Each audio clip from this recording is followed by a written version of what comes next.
আজ আমরা কোরআনে কারীম থেকে আল্লাহর অপছন্দনীয় মানুষগুলো কারা তাদের ব্যাপারে জানব।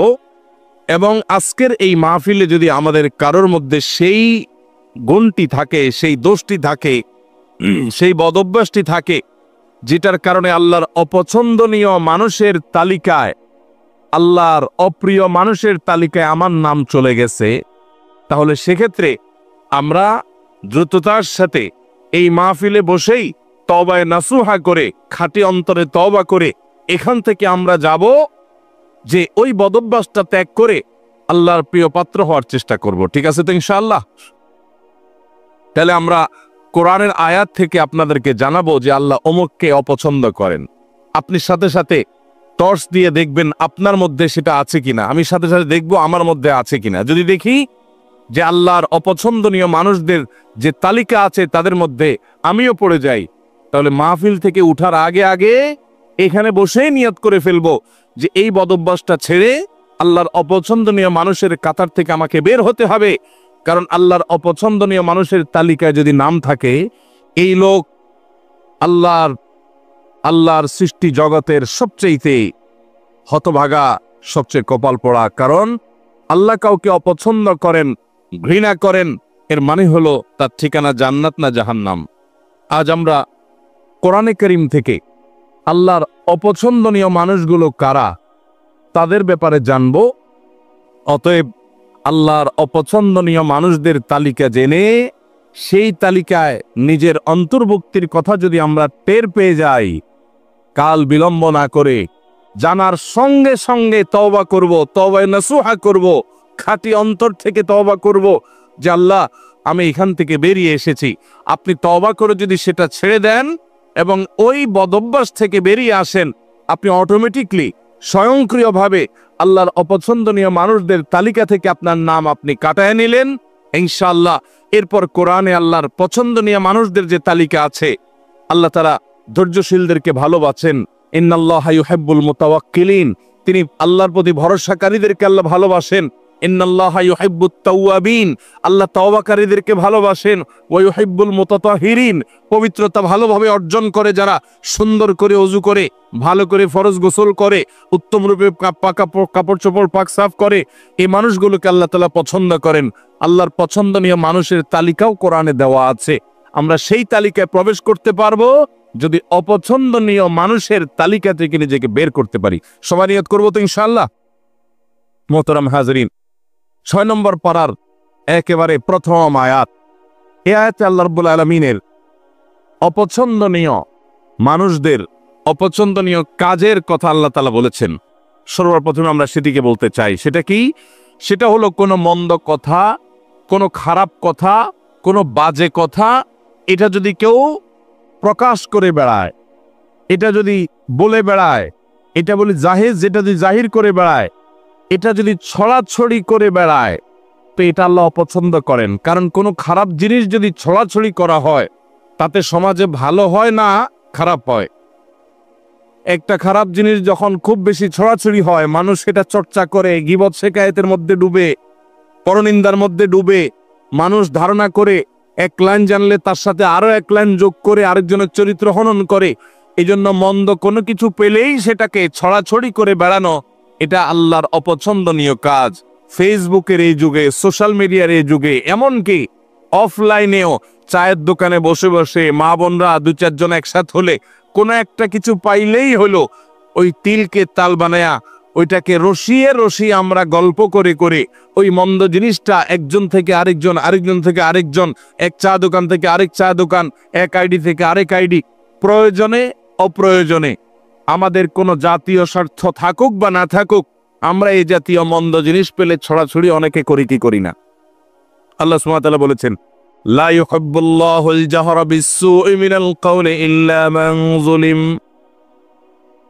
যদি কেউ কোনো খারাপ কথা এটা সে চিৎকার চেঁচামেচি করে বলে বেড়ায়, প্রকাশ করে বেড়ায়, ঘোষণা দিয়ে বেড়ায়, এটার প্রচার করে বেড়ায়, তো আল্লাহ তাআলা এটা পছন্দ করেন না। তবে ইল্লা মান যুলিম, যদি কেউ জুলুমের শিকার হয়, নির্যাতিত হয়, মাজলুম হয়, ওই মাজলুম ব্যক্তি সে যদি মানুষের কাছে প্রকাশ করে বেড়ায় ওই লোকটি আমাকে জুলুম করেছে, আমি অমুক দ্বারা নির্যাতিত হয়েছি, নিষ্পেষিত হয়েছি, তো এরকম জুলুমের শিকার মানুষ যদি তার জুলুমের কথা বলেন এবং আত্মরক্ষার চেষ্টা করেন, জালিমকে চিহ্নিত করেন, তাহলে সেই মন্দ, সেটাও তো জুলুম করেছে একজন, মন্দ কথা মন্দ কাজ, ওইটার যদি ছড়াছড়ি হয়, ওইটা যিনি শিকার হয়েছেন তিনি যদি প্রচার করেন, অন্যদের কাছে বলেন, তাহলে সেটা আল্লাহর কাছে অপছন্দনীয় না। কারণ সে বেচারা তো নির্যাতিত, সে তো জুলুমের শিকার, সে জুলুম সহ্য কত করবে। যদি সে জালিমকে উপযুক্ত বিচারের মুখোমুখি করবার জন্য সোচ্চার হয়, তাহলে সেটা আল্লাহর কাছে অপছন্দনীয় না। আর এছাড়া যত মন্দ কথা আছে, খারাপ কথা আছে, কিছু একটা পেলেই হলো, বিশেষ করে মানুষের যখন ব্যক্তিগত কোনো দোষ ত্রুটি পাওয়া যায়, আমরা সেটাকে প্রচার করতে খুব মজা পাই, ঠিক না ঠিক? নবী করিম সাল্লাল্লাহু আলাইহি সাল্লাম বলেছেন, তোমার কোন মুসলিম ভাই এমন কোন একটা ভেজালে, বিপদে, ঝামেলাতে পড়েছে যে তার ভুলের কারণে হয়তো মান-ইজ্জত যায় এমন একটা জায়গায় বেচারা পড়েছে, চিপায় পড়ে গেছে। এই সময় সে চায় সবাই তাকে যেন সহযোগিতা করে, সাহায্য করে, তার এই দোষটা নিয়ে যেন খুব বেশি বাড়াবাড়ি চর্চা করাকরি যেন না হয়, সেটা চায়।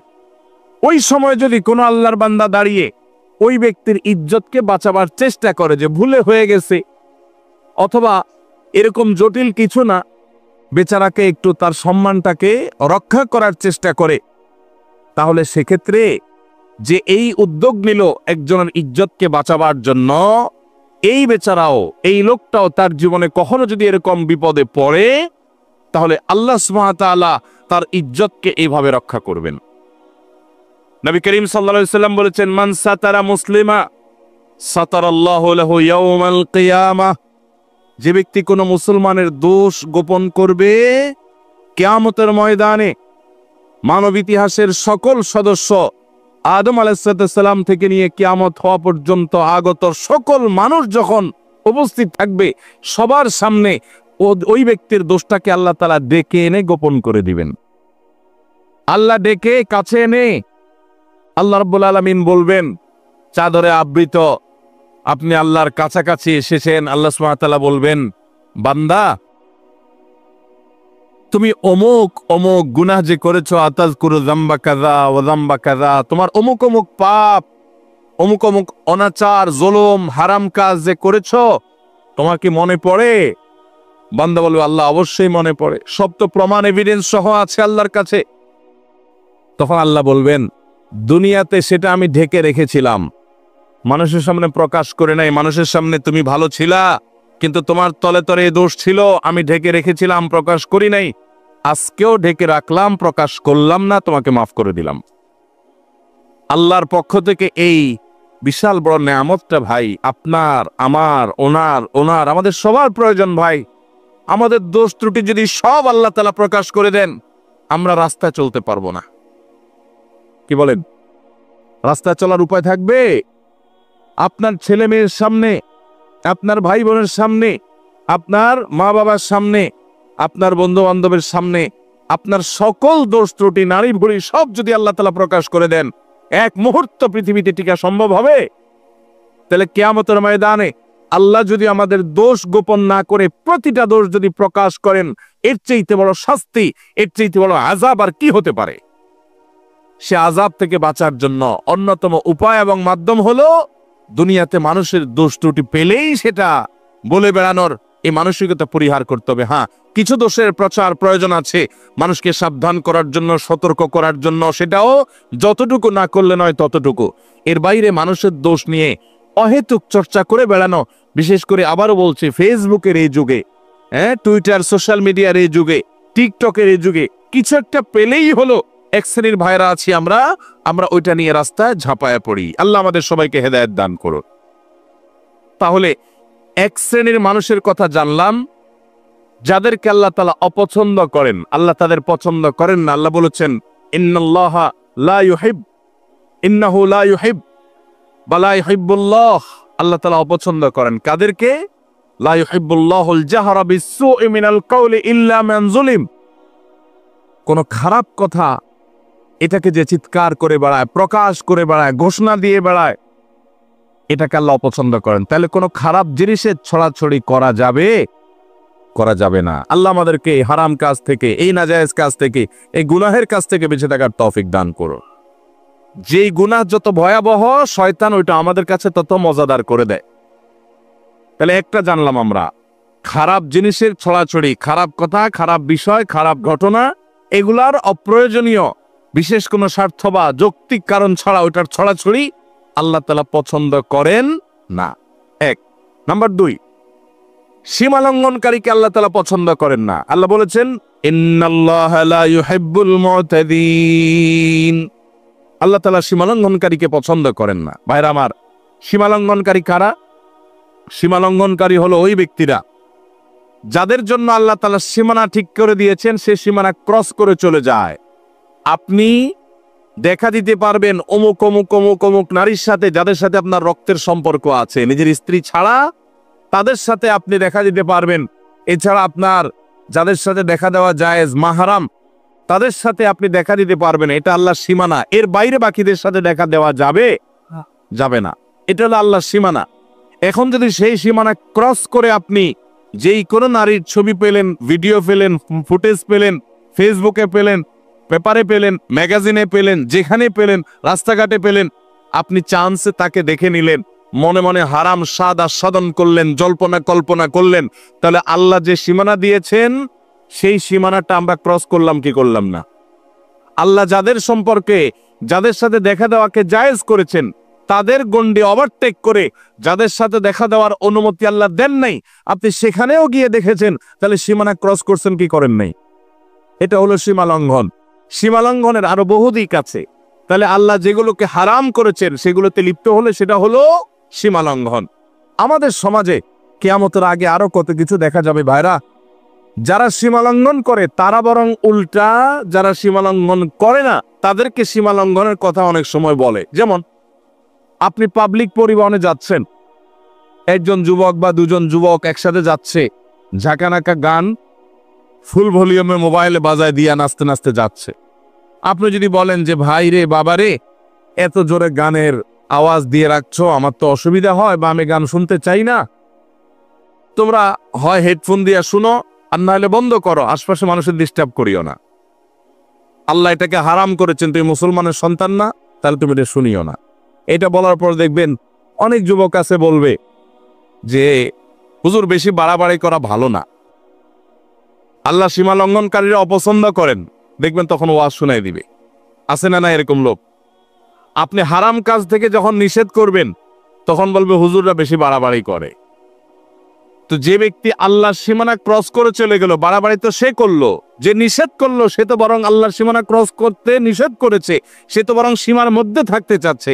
অতএব সীমা লঙ্ঘন করা যাবে না, আল্লাহর সীমার মধ্যে থাকতে হবে। ঠিক একইভাবে আল্লাহ যা হালাল করেছেন সেটাও অনেকে হারাম করে, আল্লাহ যা বলেন নাই নিজে থেকে সেটাও অনেকে বলে, এগুলো সবগুলো সীমালঙ্ঘনের শামিল। তাহলে দ্বিতীয় প্রকার মানুষ যাদেরকে আল্লাহ অপছন্দ করেন তারা হলো সীমালঙ্ঘনকারী। আল্লাহ আমাদেরকে সকল প্রকার সীমালঙ্ঘন থেকে, আল্লাহর হদ এবং সীমানাকে অতিক্রম করা থেকে আল্লাহ তাআলা আমাদেরকে বেঁচে থাকার তৌফিক দান করুন। তাহলে আল্লাহর কোনো সীমানা লঙ্ঘন করব না।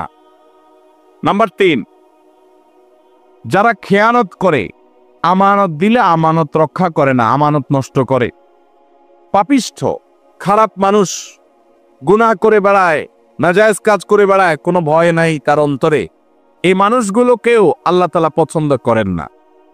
কোরআনে কারীমে আল্লাহ রাব্বুল আলামিন তাদের সম্পর্কে বলেছেন, ইয়ামহাকুল্লাহুর রিবা ওয়া ইউরবিস সাদাকাত।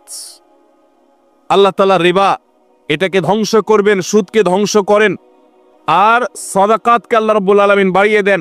ওয়াল্লাহু লা ইউহিব্বু কুল্লা কাফফারিন আযীম। আর সকল আল্লাহ তাআলা অবিশ্বাসীকে, কাফিরকে, বেঈমানকে, আল্লাহর প্রতি যাদের ঈমান নাই তাদেরকে, এবং পাপিষ্ঠ খারাপ মানুষকে আল্লাহ তাআলা অপছন্দ করেন, তাদেরকে আল্লাহ তাআলা পছন্দ করেন না। আল্লাহ তাআলা আরো বলেছেন, ইন্নাল্লাহা লা ইউহিব্বু মান কানা খাওয়ানান আযীমা। যারা খেয়ানতকারী, কথায় কথায় খেয়ানত করে মানুষের সাথে, এবং পাপিষ্ঠ অপরাধ করে, কথায় কথায় নাজায়েজ কাজ করে, আল্লাহর ভয় নাই, তার দিল কাঁপে না, এই মানুষগুলোকে আল্লাহ তাআলা অপছন্দ করেন। খেয়ানতকারী আমরা অনেকেই আছি, এমনকি অনেকে আছেন 5 ওয়াক্ত নামাজ পড়েন আবার খেয়ানতকারী। কিভাবে? আপনার কাছে কেউ কোনো টাকা পয়সা রেখেছে, আপনি সেটা ভেঙে ফেলেছেন। এবার যখন যিনি জমা রেখেছেন, চেয়েছেন দিচ্ছি দেব করে টালবাহানা করছেন, এই যে আমানত রাখার পরে টাকাটা ভেঙে ফেলেছেন, এটার নাম খেয়ানত। এটার নাম কি? এরকম বহু প্রকারের খেয়ানত আছে। আপনার প্রতিবেশী মেয়ে, তাদের প্রতি আপনি চোখ চুরি করে, আপনি বাঁকা করে তাদের দিকে তাকালেন, তাদের সৌন্দর্য অবলোকন করলেন, চালাকি করে করে দেখলেন, আপনি খেয়ানত করলেন। তিরমিজির হাদিসে আসছে নবী করিম সাল্লাল্লাহু আলাইহি ওয়াসাল্লাম বলেছেন, ইযা হাদ্দাসা আর-রাজুলু ফালতাফাতা ফাহিয়া আমানা। কেউ আপনার সাথে কথা বলল, কথা বলার পর আরেক দিক ছিল, তাহলে আপনার কাছে বলার পর যদি সে বলে ভাই কথাটা কাউকে বলা যাবে না, তাহলে এই কথাটাও আমানত। এই কথাটাও কি? আমানত। আপনি যদি এটা আরেকজনের কাছে বলে বেড়ান তাহলে খেয়ানত হলো। সেটা আমানতের কি হলো? এরকম আমানতের খেয়ানত আমরা অনেকে করি কি করি না। ইমানদার কখনো খেয়ানতকারী হতে পারে না। ইমানদার এরকম বিশ্বাসযোগ্য হবে যে পৃথিবী চলে যাবে, ইমানদারের সততা আদর্শ টলতে পারে না। আজ গোটা দেশে, গোটা দুনিয়াতে এত মুসলমান, কিন্তু বিশ্বস্ত মুসলমান পাওয়া যায়? ভাইরা আমার, আমরা যে নবীর উম্মত, আমরা কি জানি আমাদের প্রিয় নবী সাল্লাল্লাহু আলাইহি সাল্লাম কত বিশ্বস্ত ছিলেন? তিনি নবী হওয়ার আগে মক্কাবাসীর কাছে আলামিন হয়েছেন। কি হয়েছেন? উনি আগে আলামিন হয়েছেন, তারপর কি হয়েছেন? নবী এবং রাসূল হয়েছে। কিরকম আল আমিন, কি পরিমাণ বিশ্বস্ত ছিলেন? শুধু একটা ঘটনা বলি। উনি যখন মক্কা থেকে মদিনায় হিজরত করতে চলে যাবেন, এই হিজরতের সফরটা কি তার খুব আরামের, খুব আনন্দের, আনন্দ ভ্রমণ টাইপ কিছু ছিল? মক্কার মানুষদের, জালিমদের অত্যাচারে অতিষ্ঠ হয়ে টিকতে না পেরে আল্লাহর অনুমতিতে তিনি মক্কা ছেড়ে মদিনায় হিজরত করতে হয়েছে। যেই এলাকার মানুষের জুলুমে, তাদের নির্যাতনে, নিষ্পেষণে নিজের মাতৃভূমি ছেড়ে চলে যেতে হয়েছে, ওই মানুষগুলো বেঈমান, অনেক কাফের, অনেক মুশরিকরা, তারা নবী করিম সাল্লাল্লাহু আলাইহি ওয়াসাল্লামের প্রতি ঈমান আনে নাই, কিন্তু তারা জানতো মক্কার সবচেয়ে নির্ভরযোগ্য, সবচেয়ে আস্থার উপযুক্ত, সবচেয়ে বিশ্বস্ত মানুষটা হলো মুহাম্মদ সাল্লাল্লাহু আলাইহি ওয়াসাল্লাম। এই জন্য তাদের দামি দামি সম্পদ, সোনা গহনা, টাকা পয়সা, এগুলো তারা মুহাম্মদ সাল্লাল্লাহু আলাইহি ওয়াসাল্লামের কাছে এসে আমানত রেখে যেত। তার প্রতি ঈমান আনতো না, কিন্তু তাকে জানতো যে দুনিয়া উল্টে গেল, তার আদর্শ উল্টিবে না। পৃথিবীর সকল ব্যাংকের চাইতে বিশ্বস্ত ব্যাংক হলো তিনি, এই জন্য তার কাছে জমা রেখে যেত। নবী করিম সাল্লাল্লাহু আলাইহি ওয়াসাল্লাম হিজরতের সময় আলী রাদিয়াল্লাহু তাআলা আনহুকে ডেকে বুঝাই দিয়ে গেলেন যে দেখো, রাতের অন্ধকারে আবু বকরকে সাথে নিয়ে উনি তো চলে যাবেন পরিকল্পনা করেছেন, আলী রাদিয়াল্লাহু তাআলাকে রেখে গেলেন, তুমি 3 দিন মক্কায় থাকবা এবং এই যে জিনিসগুলো আছে, এটা অমুকের, এটা অমুকের, এটা তমুকের, এগুলো তাদের কাছে যার যারটা বুঝাই দিবা। এই লোকগুলার জুলুমে অতিষ্ঠ হয়ে মক্কা পার হয়ে যাচ্ছেন, কিন্তু ওই সময়টাতে পর্যন্ত তাদের রেখে যাওয়া আমানতটা তাদের কাছে পৌঁছানোর ব্যবস্থা করতে তিনি ভুলেন নাই। এর নাম হলো মুহাম্মদ সাল্লাল্লাহু আলাইহি ওয়াসাল্লাম। আজ আমাদের অবস্থা কি বলেন? দোকান থেকে বাকি খেলে ওই দোকানের সামনে দিয়ে আর হাঁটি না, অন্য দোকান থেকে নগদ খাই, ওই দোকানের ধারে কাছেও যাই না। এ হলো আমাদের ইমানের অবস্থা, এ হলো আমাদের বিশ্বাসের অবস্থা, এ হলো আমাদের আস্থার অবস্থা। আমরা মনে করি শুধু নামাজ কালাম পড়লে মুসলমান হওয়া যায়। মুসলমান অবশ্যই তাকে বিশ্বস্ত হতে হবে, আস্থাশীল হতে হবে, মুসলমানকে আমানতদার হতে হবে। আমানতের খেয়ানতকারী, মানুষের কথা এর কথা ওর কাছে লাগায়, মানুষের গোপনীয় কথা বলে বেড়ায় এবং মানুষের টাকা পয়সা তসরুপ করে, আমানতের খেয়ানত করে, এই ব্যক্তি কখনো ভালো মুসলমান হতে পারে না।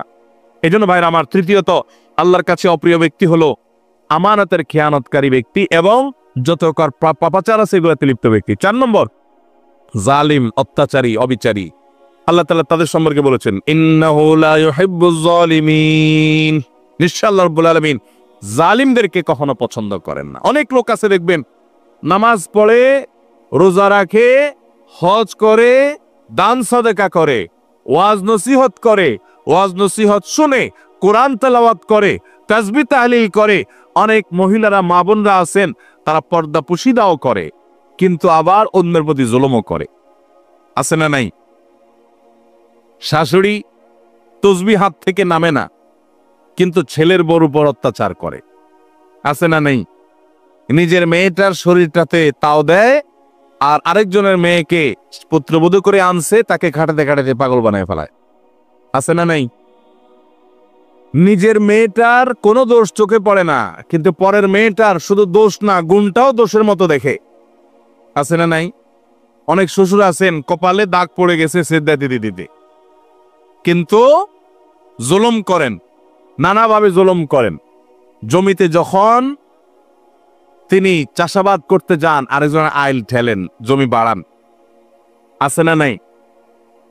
ভাইরা আমার, অনেক ভাইরা আছি আমরা দুর্বল পেলে, গরিব মানুষ পেলে তাদের উপরে চড়াও হই, তাদের উপরে অত্যাচার করি, তাদের হক নষ্ট করি, তাদের উপরে জুলুম করি।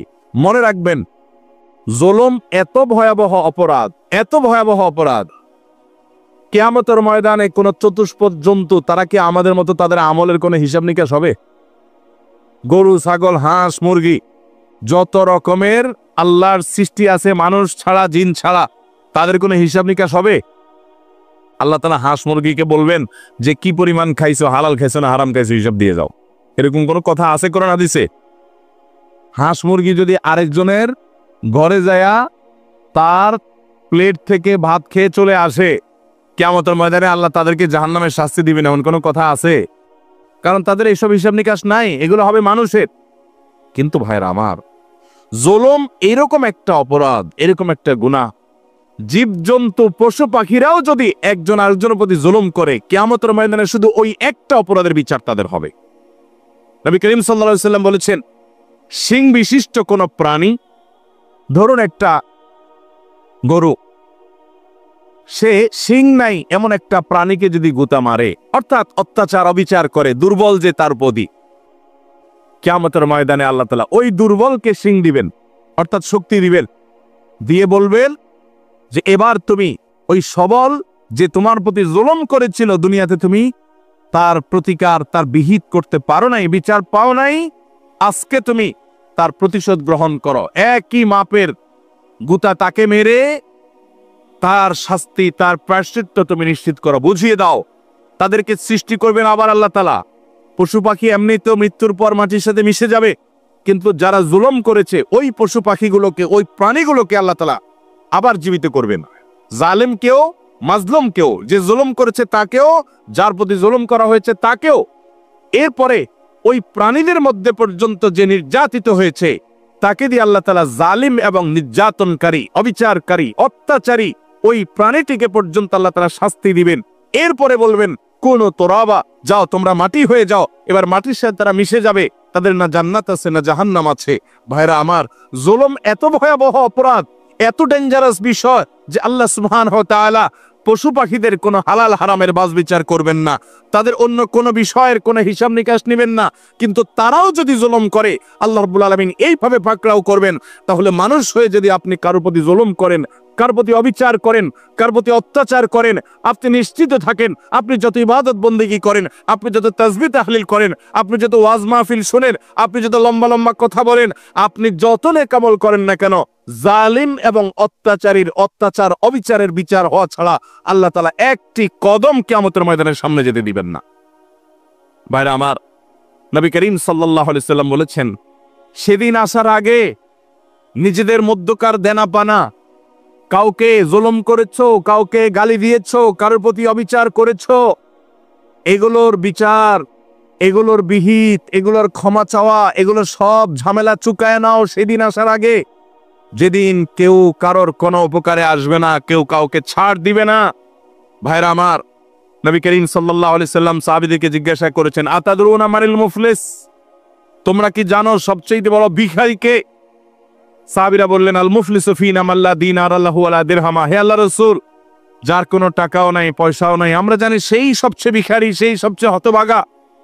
নবীজি সাল্লাল্লাহু আলাইহি সাল্লাম বলেছেন, সেই সবচেয়ে বড় হতভাগা না রে, আসল হতভাগা, এর চাইতে বড় হতভাগা হলো যে দুনিয়াতে অনেক নামাজ কালাম পড়েছে, অনেক কোরআন খতম করেছে, অনেক রোজা রেখেছে, অনেক দান সাদাকা করেছে, অনেক ওয়াজ মাহফিলে হাজির হয়েছে, অনেক ওয়াজ মাহফিল শুনেছে, অনেক ওয়াজ মাহফিলের ভলান্টিয়ারি করেছে, অনেক ওয়াজ মাহফিলে টাকা পয়সা দিয়েছে, অনেক অনেক ভালো কাজ করেছে, বাবা মার কথা শুনেছে, অনেক ভালো কাজ করেছে, কিন্তু সে কাউকে জুলুম করেছে, কেউ কাউকে গালি দিয়েছে, সে কাউকে ধাক্কা দিয়েছে, কারো হক মেরেছে, কারো টাকা মেরেছে, জুলুম করেছে।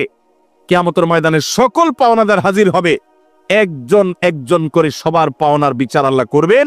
এবং ওই দিন তার তার টাকা পয়সা দেওয়ার মতো থাকবে না। ওই পশু পাখিদের মতো আল্লাহ তাআলা বলবে না তুমি একটা ধাক্কা দিয়ে দাও। আল্লাহ তাআলা তার নেকামল যেগুলো কষ্ট করে সে আনছে ওইগুলো পাওনাদারকে দিয়ে বুঝা বিদায় করবেন। এভাবে দিতে দিতে তার নেকামল শেষ হবে, পাওনাদার শেষ হবে না। এবার পাওনাদারদের পাপের বোঝা তার মাথায় দিয়ে তারপর তাকে জাহান্নামে নিক্ষেপ করবেন। অনেক আমল করে, অনেক আমলের পাহাড় নিয়ে হাজির হওয়ার পরও এরকম খালি হাতে জাহান্নামে, অন্যদের আযাব, অন্যদের গুনাহের বোঝা নিয়ে মাথায় জাহান্নামে যারা যাবে, নবী সাল্লাল্লাহু আলাইহি সাল্লাম বলেছেন এরা হলো সৃষ্টি জগতের সবচেয়ে হতভাগা, সবচেয়ে কপাল পোড়া, সবচেয়ে ভিখারি, সবচেয়ে অভাবী। এ রিক্ত এরকম অসহায় মানুষগুলো তারাই হবে যারা দুনিয়াতে জুলুম করে, জুলুমের বিহিত করা ছাড়া দুনিয়া থেকে গেছে। আল্লাহ তাআলা আমাদেরকে জুলুম থেকে বেঁচে থাকার তৌফিক দান করো। আল্লাহ তাআলা হাদিসে কুদসিতে বলেছেন, ইন্নী হারামতু যুলমা আলা নাফসি।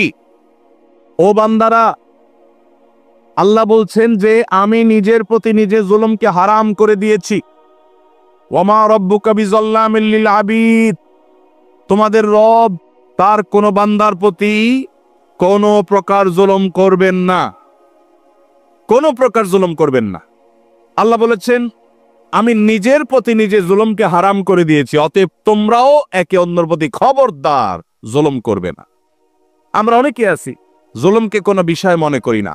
কত জালিম, কত অত্যাচারী, কত মানুষের চোখের পানি ফেলছে, কত মানুষের কষ্টের কারণ হচ্ছে। বিশেষ করে আমার যুবক ভাইদেরকে বলতে চাই, সে সকল ভাইদেরকে, বোনদেরকে বলতে চাই যাদের গায়ে জোর আছে, যাদের শক্তি আছে, বল আছে, পাওয়ার আছে, ক্ষমতা আছে, দাপট আছে, টাকার জোর, ক্ষমতার জোর, কলমের জোর, হাই হ্যালোর জোর আছে, এই জোরের চোটে যার সাথে আপনার শত্রুতা আছে তার গোষ্ঠী উদ্ধার করলেন, তাকে দমন করলেন, তাকে মামলা দিলেন, তাকে হামলা দিলেন, তাকে জেল জুলুমের শিকার করলেন, তাকে নানাভাবে কষ্ট দিলেন। মনে করছেন আল্লাহ তাআলা দেখছেন না? মনে করছেন আল্লাহ তাআলা ভুলে যাবেন? আপনার রব লা ইয়াদিল্লু ওয়া লা ইয়ানসা, তিনি কোনো কিছু ভুলে যান না। আপনি আপনার রবকে এরকম মনে করবেন না, লা তাহসাবান্নাল্লাহা গাফিলা। জালিমরা যা করছে এগুলো সম্পর্কে আল্লাহ উদাসীন, কিছুই দেখছেন না, এরকমটি মনে করবেন না। আল্লাহর কসম, প্রতিটি জুলুমের বিচার কিয়ামতে আল্লাহ তাআলা অবশ্যই করবেন। ভাইরা আমার, কয়েকজন যুবক যখন একসাথে হয়, দুই যুবক একসাথে যখন রিক্সা উঠে, রিক্সাওয়ালা বেচারা একটু থেকে আধটু যদি করে, একটু বেশ কম করে, বাপের বয়সী হলেও যায় কলার ধরতে। কারণ দুই দোস্ত একসাথে আছে, কলেজে পড়ে, শরীরে একটা ভাব চলে আসে, ঠিক না বে ঠিক? আপনি যে রিক্সাওয়ালাকে একটা ধাক্কা দিয়ে গেছেন, একটা ঘুষি, একটা থাপ্পড়, একটা গালি দিয়ে চলে গেছেন, বেচারা তো ভয় কিছু বলে নাই, কলেজের ছাত্র মারবে, কয়েকজন একসাথে আছে, কিছু বলে নাই। ভাই, আপনি কি জানেন এই রিক্সাওয়ালাকে আপনি এক সময় টর্চ লাইট দিয়ে খুঁজে আর পাবেন না। 10 বছর 20 বছর পরে যখন আপনার এই অপরাধের কথা স্মরণ হবে যে আমি তো আমার যৌবনে কলেজে পড়াকালীন সময় একজন রিক্সাওয়ালার প্রতি অবিচার করেছিলাম, জুলুম করেছিলাম, এখন একটু মাপ চাই, ওই চেষ্টা করলেও তো খুঁজে আর লোকটাকে বের করতে পারবেন না। আপনি বের করতে পারেন না দেখে কি আল্লাহও বের করতে পারবেন না? কিয়ামতের ময়দানে যখন বুড়া বয়সে এসে আমল করে জান্নাতে যাইতে নিবেন, ওই রিক্সাওয়ালার সামনে এসে দাঁড়াবে। অতএব কারোর প্রতি কোনো প্রকার জুলুম করব না ইনশাআল্লাহ। শয়তানের প্ররোচনায় প্ররোচিত হয়ে যদি কারোর প্রতি জুলুম হয়ে যায়, ভাইরা আমার, তাহলে সাথে সাথে যখনই সম্বিত ফিরে আসবে, ঈমানী চেতনা জেগে উঠবে, সাথে সাথে বিলম্ব না করে তার কাছে করজোড় করে মাফ চাইবেন। ভাই, অন্যায় হয়ে গেছে, আমাকে মাফ করে দেন। ভাই, আমি আপনাকে একটু শক্ত কথা বলে ফেলেছি, আল্লাহর ওয়াস্তে মাফ করে দেন। আপনি যদি দুনিয়াতে মাপ চেয়ে নেন, আপনার লেটা চুকে গেল, মামলা খালাস হয়ে গেল। না হলে মনে রাখবেন, হাজার হাজার এরকম জুলুমের মামলা আপনার বিরুদ্ধে দায়ের হয়ে আছে। কিয়ামতের ময়দানে কোনো আমল কিন্তু কুলাবে না। বেশি আমল করতে পারেন আর না পারেন, অনেক তাসবিহ তেলাওয়াত করতে পারেন আর না পারেন, অন্তত কোনো মানুষের প্রতি কখনো জুলুম করবেন না। ঠিক আছে তো ইনশাআল্লাহ? যুবক ভাইয়েরা, শক্তিকে নিয়ন্ত্রণ করবো তো ইনশাআল্লাহ? কয়েকজন বন্ধু একসাথে যখন বাসে উঠেন, কন্ট্রাক্টর বেচারা যা ভাড়া দেয়, 5-6 জন কলেজের ছাত্র, ইউনিভার্সিটির ছাত্র একসাথে থাকলে দেখলে আর বেশি বাড়াবাড়ি করে না। যদি বেশি বাড়াবাড়ি করে, চোখ গোরানে দিলে বেচারা মনে করে থাক, যান বাঁচাই। আছে না নাই? 10 টাকা 20 টাকা 50 টাকা কম দিয়ে চলে আসলেন, বেচারা ভয়ে কিছু বলে নাই। আপনি মনে করছেন শেষ এখানে, এই মামলা এখানে শেষ নাকি এখান থেকে শুরু? এই মামলা ফাইল হয়ে গেছে আল্লাহর আদালতে, আপনি টেরও পান নাই। কিয়ামতের ময়দানে এটা খোলা হবে। ভাইরা আমার, জুলুমের বিচার শুরু হলে রক্ষা হবে না। এই জন্য জুলুম থেকে বাঁচবো তো ইনশাআল্লাহ। আয-যুলমু যুলুমাতুন ইয়াউমাল কিয়ামা, কিয়ামতের দিন জুলুম বহুমুখী অন্ধকার হয়ে আসবে। শ্বশুর বৌমার প্রতি, শাশুড়ি বৌমার প্রতি, বা বৌমা, আজকাল অনেক সময় অনেক বৌমা শ্বশুর শাশুড়ির প্রতি জুলুম করে। অনেক বৌমা দেখা যায় দেবর ননদদের প্রতি জুলুম করে, স্বামীকে তাদের সঙ্গে মিশতে দেয় না, টাকা পয়সা দিতে দেয় না, তারা জুলুম করে। আবার অনেক সময় দেখা যায় শ্বশুর শাশুড়ি বৌমার উপর জুলুম করে, প্রতিবেশীর উপরে জুলুম করে, মালিক অধীনস্থের উপরে জুলুম করে, অধীনস্থ মালিকের প্রতি জুলুম করে, বাপ সন্তানের প্রতি জুলুম করে, সন্তান বাবার প্রতি জুলুম করে, ভাই বোন পরস্পরের প্রতি জুলুম করে, কাস্টমার মালিক দোকানদারের প্রতি, দোকানদার কাস্টমারের প্রতি, এরকম নানা শ্রেণী পেশার মানুষ শাসক প্রজাদের প্রতি, প্রজারা শাসকদের প্রতি জুলুম করে কি করে না? আল্লাহ আমাদের সব ধরনের জুলুম থেকে বেঁচে থাকার তৌফিক দান করো। তাহলে 4 নম্বর আল্লাহর অপ্রিয় অপছন্দনীয় মানুষ হলো জালেম। আমরা জানলাম আমার মধ্যে যদি জুলুম থাকে আমি আজকেই তওবা করব, আল্লাহ আমাদেরকে তৌফিক দান করুন। নাম্বার 5, অহংকারী, দাম্ভিক। অহংকারী মানুষকে আল্লাহ তাআলা অপছন্দ করেন। আল্লাহ তাআলা বলেছেন, ইন্নাল্লাহা লা ইউহিব্বু মান কানা মুখতালান ফখুরা। যারা গর্ব করে বেড়ায়, অহংকার করে বেড়ায়, এই মানুষগুলোকে আল্লাহ তাআলা পছন্দ করেন না। আল্লাহর ঘৃণিত, আল্লাহর অপছন্দনীয় মানুষেরা যারা অহংকার করে। আমাদের সমাজে এরকম অহংকারের রোগ আমাদের অনেকের মধ্যে আছে, সেটাকে আমরা রোগ মনে করি না, ওইটাকে আমরা আত্মসম্মান মনে করি। আত্মসম্মান না, অহংকার এক জিনিস আর আত্মসম্মান আরেক জিনিস। আপনি নিজেকে বড় করলেন, বড় মনে করলেন, ভাবসাব নিয়ে রাস্তাঘাটে গেলেন, একটু বড় লোকের ছেলে, ক্ষমতাবান মানুষের ছেলে, আপনার চলাফেরার ভিতরে একটু ভাবসাব আসলো, বাকিদেরকে মানুষ মনে করলেন না, এটা হলো অহংকার। এই অহংকারটা আমাদের মধ্যে আছে না নাই? কারোর কাছে জ্ঞানের অহংকার আছে, কারোর কাছে পয়সার অহংকার আছে, কারোর ক্ষমতার অহংকার আছে, কারোর নাম যশ খ্যাতির অহংকার আছে। ও মালিক, আপনি আমাদের অন্তরকে অহংকার থেকে ধুয়ে মুছে পরিষ্কার করে দিন। যার অন্তরে বিন্দু পরিমাণ, জাররা পরিমাণ অহংকার থাকবে, সরিষার দানা পরিমাণ অহংকার থাকবে, ওই ব্যক্তিকে আল্লাহ রাব্বুল আলামিন জান্নাতে প্রবেশ করা হারাম করে দিয়েছেন। নো এন্ট্রি, তার জান্নাতে প্রবেশের কোনো সুযোগ নেই। ভাইরা আমার, আল্লাহর হাবিব সাল্লাল্লাহু আলাইহি সাল্লাম আল্লাহর কাছে বিনয়ী হওয়ার জন্য দোয়া করেছেন। আমাদেরকে বিনয়ী হওয়ার চেষ্টা করতে হবে। আমাদের নবীজি সাল্লাল্লাহু আলাইহি সাল্লাম বিনয়ী ছিলেন। বিনয়ী মানুষকে আল্লাহও ভালোবাসেন, বান্দারাও ভালোবাসেন, মানুষও পছন্দ করে। নরম মানুষ, ভদ্র মানুষ, বিনয়ী মানুষ। অহংকারী, দাম্ভিক এবং খুব বেশি গর্ব করে বেড়ায়, দাপট দেখায় বেড়ায়, এই মানুষগুলোকে মানুষও পছন্দ করেন না, আল্লাহও পছন্দ।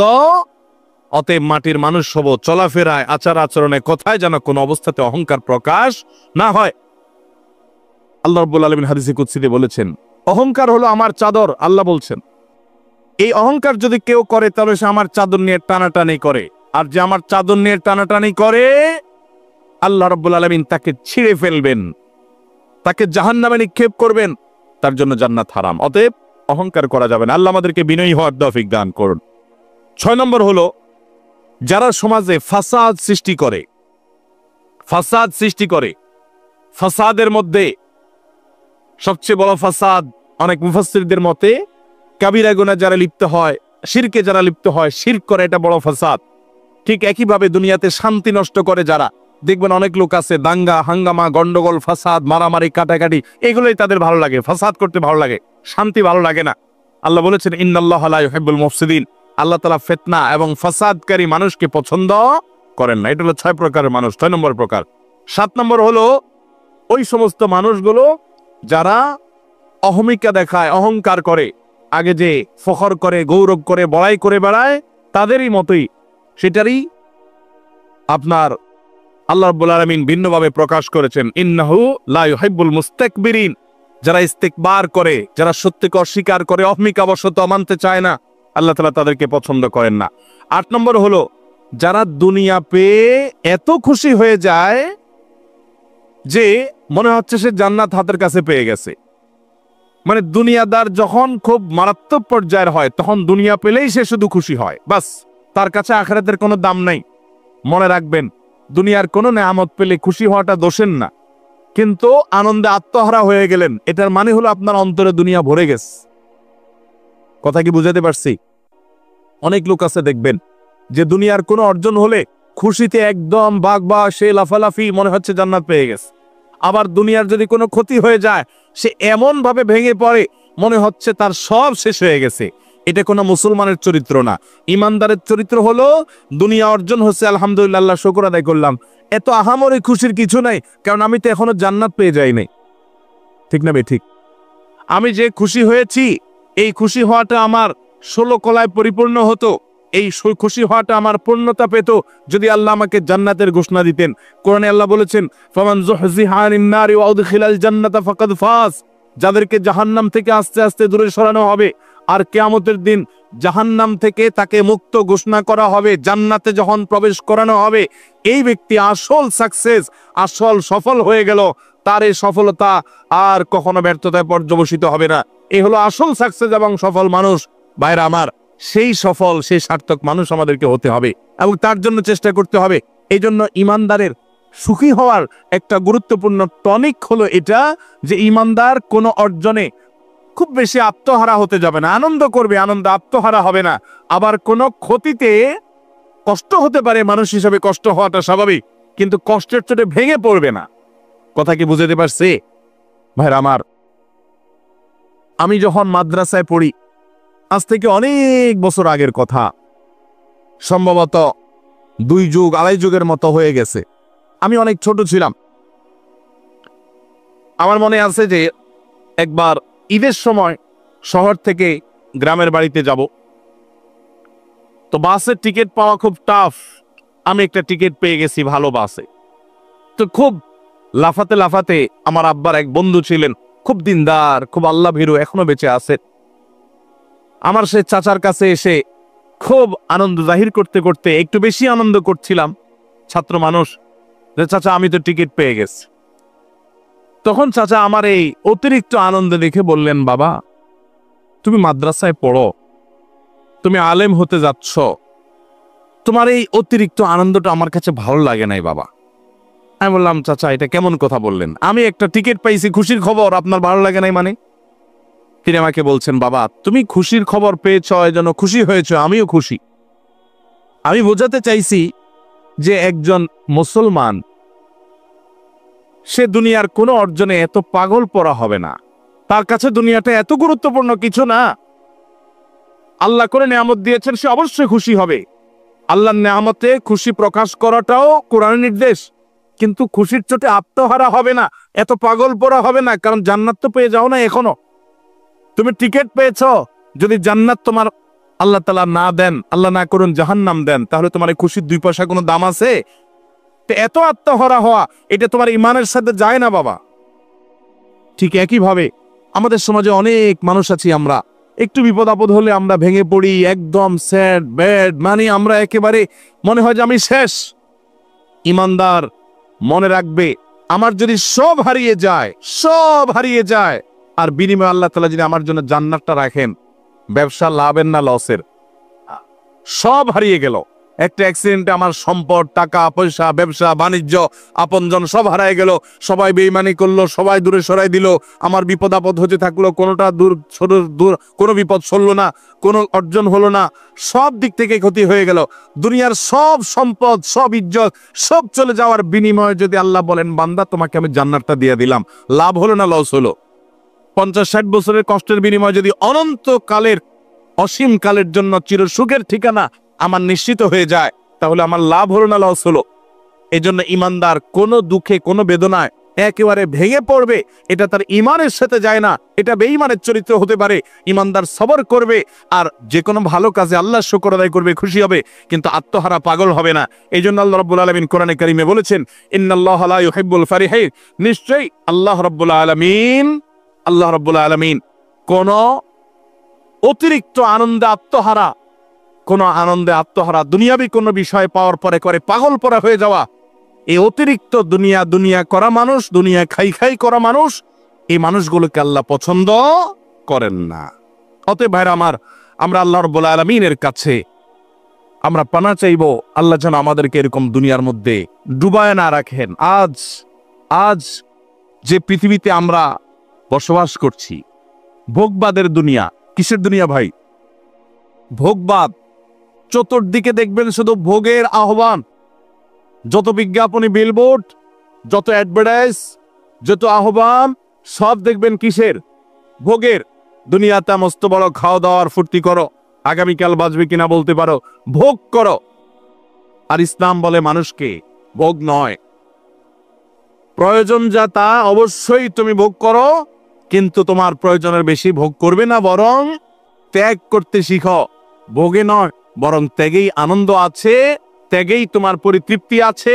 আল্লাহর জন্য দান করো, স্যাক্রিফাইস করতে শিখো, ত্যাগ করতে শিখো। ইসলাম সেটা বলে। ভোগ পশু পাখিও করে, ত্যাগ এটা সবাই করতে পারে না। আল্লাহ আমাদেরকে ত্যাগী মানুষ হওয়ার তৌফিক দান করো। ভাইরা আমার, তাহলে আমরা 8 নম্বরের যাদেরকে আল্লাহ তাআলা অপছন্দ করেন তাদের কথা জানলাম। সে মানুষগুলো হলো দুনিয়ায় যারা আত্মহারা হয়ে যায়। আত্মহারা হয়ে যাওয়া এটা এখন কমন একটা বিষয় হয়ে গেছে। নামাজ কালাম পড়ি, ওয়াজও শুনি, সবই ঠিক আছে, কিন্তু পয়সা ছাড়া আর কিছু বুঝি না। পয়সা ছাড়া, দুনিয়া ছাড়া আর কিছু বুঝি না। দুনিয়া আমাদের লাগবে দুনিয়া চলতে হলে। নৌকার মতো, নৌকা যখন পানি দিয়ে চলে, নৌকা তো পানি দিয়েই চলে নাকি? পানি দিয়ে নৌকা চলে, পানি ছাড়া নৌকা চলবে? দুনিয়া ছাড়া আমরাও এরকম দুনিয়াতে চলতে পারবো। দুনিয়াতে চলতে হলে দুনিয়ার দরকার আছে, টাকা পয়সা, রিজিক, থাকার জায়গা, এগুলো দরকার আছে। কিন্তু যদি সেগুলো আমাদের ভেতরে ঢুকে পড়ে, একদম আমরা দুনিয়ার ভেতরেই ডুব দিয়ে যাই, দুনিয়া ছাড়া কিছু না বুঝি, সারাদিন শুধু দুনিয়া দুনিয়া করি, তাহলে নৌকার ভিতরে পানি ঢুকার মতো হয়ে যাবে। ওই নৌকা অ্যাক্সিডেন্ট করবে, ডুবে যাবে, আমরা দুনিয়ার ভিতরে ডুবে যাবো। আজকে সে অবস্থা হয়েছে। আল্লাহ আমাদের সবাইকে আখিরাতমুখী হওয়ার তৌফিক দান করুন। আমাদের পূর্বসূরীদের দুনিয়া বিমুখতার ঘটনাবলী এবং ইতিহাসগুলো জানার চেষ্টা করবেন। সালাফের পূর্বসূরীদের কিভাবে দুনিয়া বিমুখতা সেটা জানার চেষ্টা করবেন। নবী করিম সাল্লাল্লাহু আলাইহি ওয়াসাল্লাম তিনি বলেছেন, দুনিয়া এবং দুনিয়াতে যা কিছু আছে, সারা পৃথিবীর সকল নেয়ামত, সকল নেয়ামতের উপকরণ, ভোগের উপকরণের সবগুলো মিলে আল্লাহর কাছে যদি একটা মাছির দানা পরিমাণ মূল্যবানও হতো, তো আল্লাহর প্রতি বেঈমান কোন কাফের, কোন মুশরিক, আল্লাহর কোন অবাধ্য নাফরমানকে আল্লাহ রাব্বুল আলামিন এক ঢোক পানিও দুনিয়া থেকে পান করতে দিতেন না। এক ঢোক পানিও পান করতে দিতেন না। যদি দুনিয়ার দাম আল্লাহর কাছে একটা মাছির দানার পরিমাণও হতো, এতটুক দামও নাই, এটা মৃত্যুর আগে টের পাওয়া যাবে না। আল্লাহ আমাকে আপনাকে আমাদের বুঝার তৌফিক দান করুন। দুনিয়ার মোহ আমাদের অন্তর থেকে আল্লাহ তাআলা বের করার তৌফিক দান করুন। গোটা পৃথিবীতে মুসলমানরা আজ লাঞ্ছিত বঞ্চিত হওয়ার অন্যতম একটা কারণ এটাও যে মুসলমানরা আজ দুনিয়ার ভিতরে হাবুডুবু খেয়েছে।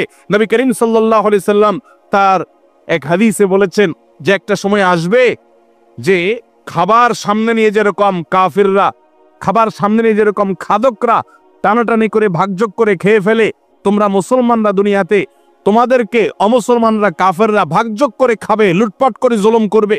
কাশ্মীরের লোকদেরকে জুলুম করবে এক গ্রুপ, ইরাকের মুসলমানদেরকে জুলুম করবে আরেক গ্রুপ, ফিলিস্তিনের মুসলমানদেরকে জুলুম করবে আরেক গ্রুপ। এক এক দেশের মুসলমানদেরকে জুলুম করার জন্য এক এক গ্রুপ ভাগযোগ করে নিবে। খাদকরা খাবার যেরকম টেনে ছিঁড়ে একজন আরেকজনে এক একটা নিয়ে আরেকজনকে আরেকটা দিয়ে তারা এরকম খায়, ঝাঁপায় পড়ে, তোমাদের উপর এরকম ঝাঁপায় পড়বে। সাহাবায়ে কেরাম বলেছিলেন, ইয়া রাসূলুল্লাহ, সেদিন আমাদের সংখ্যা কম হবে সেজন্য? নবীজি বলেছেন, না, লা বাল আনতুম ইয়াউমা ইদিন কাসীর, তোমরা সেদিন অনেক থাকবে। ওয়ালাকিন্নাকুম গুসাউন কাগুসাইস সাইল, কিন্তু পানির উপরে, বানের পানিতে যেরকম খড়কুটা ভাসে, তোমাদের দাম সেরকম হবে। অমুসলিমদের অন্তর থেকে তোমাদের ভয় তুলে দেওয়া হবে। সেটা কি কারণে হবে? নবী করিম সাল্লাল্লাহু আলাইহি সাল্লাম বলেছেন, হুব্বুদ দুনিয়া ওয়া কারাহিয়াতুল মউত, তোমরা মরণকে ভয় করবে। মুসলমান মরণকে এত ভয় করবে না, মৃত্যু হলে তো আমার আল্লাহর সাথে সাক্ষাতের সৌভাগ্য হবে। এবং দুনিয়ার মোহ তোমাদের ভিতরে এমন ভাবে ঢুকে পড়বে যে তোমাদের অবস্থা এরকম হবে। মুসলমান যেদিন দুনিয়ার মোহকে ছুঁড়ে ফেলতে পারবে, সেদিন মুসলমান আবারও দুনিয়াকে জয় করবে। সাহাবায়ে কেরাম তাদের সামনে বিভিন্ন সম্রাটদের স্বর্ণখচিত রাজমুকুট মসজিদে নববীর সামনে এনে ফেলে রাখা হতো। সাহাবায়ে কেরাম দেখে শ্লেষের সাথে, ঠাট্টার সাথে তাকাতেন, উষ্ঠা মারতেন, ওইটাকে দাম দিতেন না। কারণ তারা জানতেন দিন শেষে এটা দুনিয়া, এর একটা শেষ আছে। মুসলমানের দৃষ্টি তো অনেক গভীরে, অনেক দূরে, সে তো জান্নাত পর্যন্ত দেখে, দুনিয়ার এই সামান্য নজর না। আল্লাহ আমাদের সবাইকে সেরকম মানুষ হওয়ার তৌফিক দান করুন। সেজন্য সাহাবীরা গোটা দুনিয়া শাসন করেছেন, গোটা দুনিয়া তাদের পদতলে এসেছে। আজ দুনিয়া খাই খাই করে দেখে আল্লাহ মুখিতার বিপরীতে, আখেরাত মুখিতার বিপরীতে দুনিয়া মুখিতা আজ আমাদেরকে গ্রাস করে ফেলেছে। এজন্য কাফের মুশরিকরা গোটা পৃথিবীকে ভোগবাদী করে তোলার অপচেষ্টা লিপ্ত। তারা জানে মুসলমানদেরকে ভোগবাদী করতে পারলে মুসলমানদেরকে পদানত করা যাবে, হয়েছেও তাই। এজন্য দুনিয়া, অন্তর থেকে দুনিয়ার মোহকে আমাদেরকে বের করতে হবে। আল্লাহ তাআলা সেজন্য বলেছেন,